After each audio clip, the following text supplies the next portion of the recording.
នាងជាទីមេត្រីមន្ត្រីជាន់ខ្ពស់ក្រសួងមហាផ្ទៃឲ្យដឹងថាលោកមិនជឿថាជួបសម្លាប់មានឈ្មោះថាជួបសម្លាប់នោះទេលោកជួបសម្លាប់ត្រូវគេចាប់ខ្លួនបន្ទាប់ពីគេអះអាងថាជាជនដៃដល់ក្នុងការបាញ់សម្លាប់លោកបណ្ឌិតកែមលីលោកខៀវសុភ័ក្រដែលជាអ្នកនាំពាក្យរបស់ក្រសួងមហាផ្ទៃក៏បានបញ្ជាក់ដែរថាលោកមិនជឿថាលោកកែមលីត្រូវបានគេបាញ់សម្លាប់ដោយសារជំពាក់លុយ$3,000នោះដែរការបង្ហើបឲ្យដឹងពីករណីជួបសម្លាប់នៅពេលនេះគឺស្របពេលដែលគណៈកម្មការទី1នៃរដ្ឋសភាបានកោះហៅលោកឧបនាយករដ្ឋមន្ត្រីសខេងនិងជារដ្ឋមន្ត្រីក្រសួងមហាផ្ទៃទៅសួរនាំអំពីការស៊ើបអង្កេតលើករណីឃាតកម្មនេះបាទសូមអញ្ជើញលោកអ្នកនាងស្ដាប់សេចក្តីរាយការណ៍អំពីរឿងនេះរបស់លោកទីនហ្សាការីយ៉ា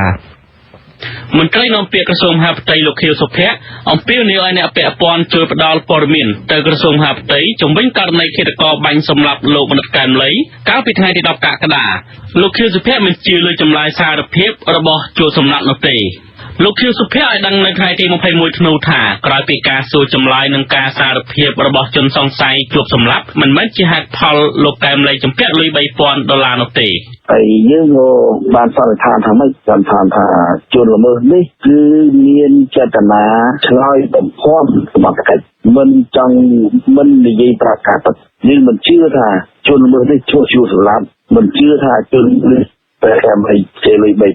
មិនជឿថាកភ្លើងនៃជនល្មើសនេះពេញវិថីឈ្មោះប៉ូលីសនេះតែមិនជឿយើងមិនជឿទេសូមពូដូចថាដោយសារសមាជិកហាក់មិនជឿលើការសារភាពរបស់ជនសង្ស័យនៅទីអញ្ចឹងមានមូលដ្ឋាននេះខ្លះដែលដូចថាសមាជិកហាក់មិនទុកចិត្តអ្វីគាត់សារភាពយើងមើលទី1ជួបសម្លាប់វាបណ្ដាឈ្មោះជួបសម្លាប់ទេឈ្មោះអាចសម្លាប់ក៏គ្មានខ្មែរយើងគ្មានទេឥឡូវបើខ្វាយកាយពីនឹងមានជួបសម្លាប់អីចេញមកបើសម្លាប់នៅស្រុកណាពុំដែរក៏វាបាច់ជួបសម្លាប់ទៅទី2និយាយថាមើលកែមិនជាពាក់លុយគេ$3,000គេគ្មានសោះទី3ថាប៉ូលីសឈ្មោះអាលីភ្លើងឲ្យវារឿងប្រហែលប៉ុណ្ណា$3,000ដែរហើយប៉ូលីសតាមស្អីទោះប៉ូលីសលោករឿងនៅថៃពីវិថីមកទៅរកណាគឺបាយបាត់កៃថៃឬប៉ូលីសនៅថៃប្រាប់មិនប្រាប់ទីកន្លែងប្រាប់អីទៅប្រធានគ្រប់គ្រងការិយាល័យស៊ើបអង្កេតនៃអង្គការសិទ្ធិមនុស្សលីកាដូលោកអំសំអាតមានប្រសាសន៍ថាបញ្ហាសំខាន់ដែលក្រសួងមហាផ្ទៃត្រូវបង្ហាញនោះគឺកាមេរ៉ាសុវត្ថិភាពនៅក្នុងហាង Star Mart Caltex ដើម្បីឲ្យក្រុមគ្រួសារជនរងគ្រោះនិងមហាជនបានដឹងច្បាស់ថាអ្នកណាជាឃាតករពិតនោះយើងឃើញមានករណីផ្សេងទៀតការបាញ់សម្លាប់ប្អូនតារាចម្រៀងឬក៏បាញ់សម្លាប់លោកពុកណាមិនជឿអីដាក់អបចេញកាមេរ៉ាមកគឺឃើញជាបទពិសោធន៍ពិតជាណាគេរកឃើញអ្នកពាក់ព័ន្ធជាបន្តហើយចំណែករឿងការបាញ់សម្លាប់លោកបណ្ឌិតកែមលីហេតុអីក៏មកទល់ពេលនេះយើងមិនបញ្ចេញវីដេអូកាមេរ៉ាហ្នឹងប្រធានគណៈបកសង្គ្រោះជាតិលោកសំរងស៊ីដែលកំពុងតែរស់នៅនៅប្រទេសខ្លួនក្រៅប្រទេសបានដាក់ពាក្យប្តឹងទៅតុលាការសហរដ្ឋអាមេរិកកាលពីថ្ងៃទី13ធ្នូដើម្បីជំរុញឲ្យក្រុមហ៊ុន Chevron បង្ហាញពីវីដេអូឃ្លីបដែលលោកសំរងស៊ីជឿជាក់ថាក្រុមហ៊ុននេះបានថតដោយកាមេរ៉ាសុវត្ថិភាពនៅក្នុងហាង Star Mart Caltex ក្បែរ Stop Boko ដែលជាទីកន្លែងបាញ់សម្លាប់លោកបណ្ឌិតកែមលីកាលពីថ្ងៃទី10កក្កដានោះលោកសំរងស៊ីបានសរសេរនៅក្នុងរបាយការណ៍របស់លោកដាក់ទៅតុលាការអាមេរិកថាអំពើឃាតកម្មលើអ្នកវិភាគសង្គមនិងនយោបាយដ៏មានប្រជាប្រិយភាពនេះធ្វើឡើងតែប្រមាណថ្ងៃក្រោយពេលលោកកែមលីដែលជាអ្នកវិភាគលើរបាយការណ៍ដ៏ស៊ីជម្រៅទៅលើការស្រាវជ្រាវរបស់អង្គការ Global Witness ស្ដីពីក្រុមគ្រួសារត្រកូលហ៊ុនតើតើនឹងករណីនេះដែរគណៈកម្មការទី1នៃរដ្ឋសភាគឺគណៈកម្មការសិទ្ធិមនុស្សទទួលពាក្យបណ្ដឹងអង្កេតនិងទំនាក់ទំនងជាមួយរដ្ឋសភាប្រសិទ្ធភាពលោកអេងឆៃអៀងមានប្រសាសន៍ថាគណៈកម្មការទី1នឹងកោះហៅរដ្ឋមន្ត្រីចំនួន2មកសួរនាំអំពីឃាតកម្មលើលោកបណ្ឌិតកែមលីលោកអេងឆៃអៀងបញ្ជាក់ថានៅថ្ងៃទី21ធ្នូគណៈកម្មការសិទ្ធិមនុស្សបានដាក់លិខិតកោះហៅលោកឧបនាយករដ្ឋមន្ត្រីសខេងរដ្ឋមន្ត្រីក្រសួងមហាផ្ទៃមកសួរនាំនៅរដ្ឋសភានៅថ្ងៃទី12ខែមករាឆ្នាំ2017អំពីដំណើរការស៊ើបអង្កេតករណីឃាតកម្មលើលោកបណ្ឌិតកែមលីចំពោះរដ្ឋមន្ត្រីក្រសួងយុតិធម៌លោកអង្គវង្សវឌ្ឍនាវិញនឹងកោះហៅនៅពេលបន្ទាប់យុតិធម៌ជារឿងសំខាន់បាទក៏និយាយដល់ថា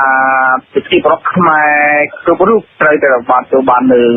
នៅយុតិធម៌តែទាំងគ្រប់រឿងទាំងអស់จากស្ថាប័នរដ្ឋដែលពាក់ព័ន្ធ ចឹងកម្មនៃលើកិច្ចកម្មតែយើងមិនមែនតែចាប់កាត់គាត់ទៅលើកម្មនៃកិច្ចកម្មលើលោកប្រកម្មនេះទេទុកកិច្ចកម្មទាំងអស់គឺអាជ្ញាធរមានសមត្ថកិច្ចត្រូវតែពេញទួនាទីជាកម្មកិច្ចមករបស់ត្រឹមត្រូវដើម្បីផ្ដល់នូវគោលជូនជនរងគ្រោះ ឆ្លើយតបនឹងបញ្ហានេះអ្នកនាំពាក្យក្រសួងមហាផ្ទៃលោកខៀវសុភ័ក្របញ្ជាក់ថាលោកបកនាយករដ្ឋមន្ត្រីសខេងនឹងទៅឆ្លើយបំភ្លឺនៅពេលខាងមុខករណីឃាតកម្មលើលោកមនិតកែមលីមកទល់ពេលនេះក្រុមគ្រួសារលោកមិនទាន់រកមេធាវីនៅឡើយនៅខណៈប្រពន្ធកូនលោកបានភៀសខ្លួនទៅក្រៅប្រទេសដើម្បីសុវត្ថិភាពរងចាំទៅប្រទេសទី3នោះអ្នកនាំពាក្យសាលាដំបងរាជធានីភ្នំពេញលោកលីសុផាណាឲ្យអ្នកសារព័ត៌មានដឹងតាមប្រព័ន្ធ Telegram នៅថ្ងៃទី21ធ្នូយ៉ាងខ្លីថា